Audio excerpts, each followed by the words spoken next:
Glowing Frisbees, well, you have come to the right place. We have reached number 70 in our countdown of the greatest films of all time, and of course, I am referring to 1982's Tron. Right. How many times, Victor Lucas, did you see this in the movie theater? And don't lie to me, because I'll know. I probably saw it about 10 times in the movie theater.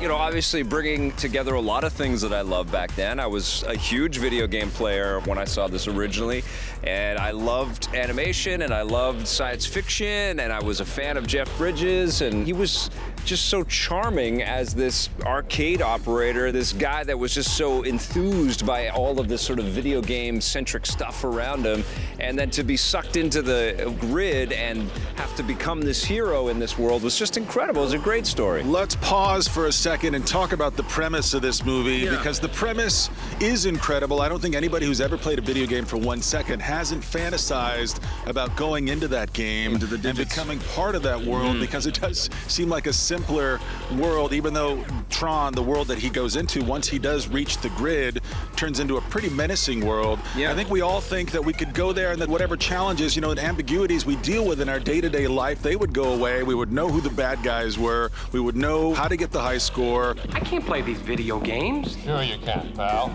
You look like a natural athlete if I ever saw one. Who, me? Are you kidding? Yeah, and it was cool looking. I mean, it was the distillation of cool sci-fi merged with computer technology. There's computer animation, the bridging of traditional animation sort of used to create some of the backgrounds and some of the lighting sort of patterns, plus these Sid Mead creations with the light cycles and the disc battles. They were just so riveting. I think also what you see in this movie, though, is that Disney and its creators, and can't really fault Steven Lisberger because he did a really good job at sort of envisioning this world. Sure. But they also couldn't get their actors and some of the other sort of on-camera participants to, I think, just fully immerse themselves into this world, quite like George Lucas was able to with the Star Wars cast. But they were also kind of shooting in these crazy environments that are kind of a precursor to all these mocap and green screen studios that a lot of movies are made in today. And actors didn't even know what the hell to do or think about. The only one that seems comfortable is Jeff Bridges. I mean, all the way through this movie, it's just like, yeah, whatever, man. That's a big door. He's just such a... He's the dude, man. He's so lovable in this movie. Okay. All of that cool stuff about Tron would not work if Jeff Bridges wasn't the centerpiece. He is kind of this movie's Han Solo. Like, he knows he's in the world that he kind of understands and has mastered, but he also cracks wise the entire time, and you just love the guy. You want games? I'll give you games.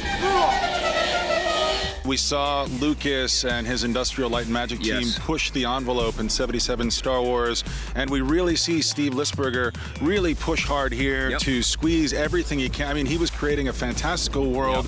He's overreaching, overstretching, doing everything he can to realize this world. I think the film is ultimately a failure, but I think because of its reach, because of what it tries to do, and because it's semi-successful, and because it has so many tethers to so many other pieces of pop culture out there, that we have to celebrate it, and we have to pay homage. All right, but Tron, you've got that number and that esteem right now, number 70 on our list. Thumbs up right there.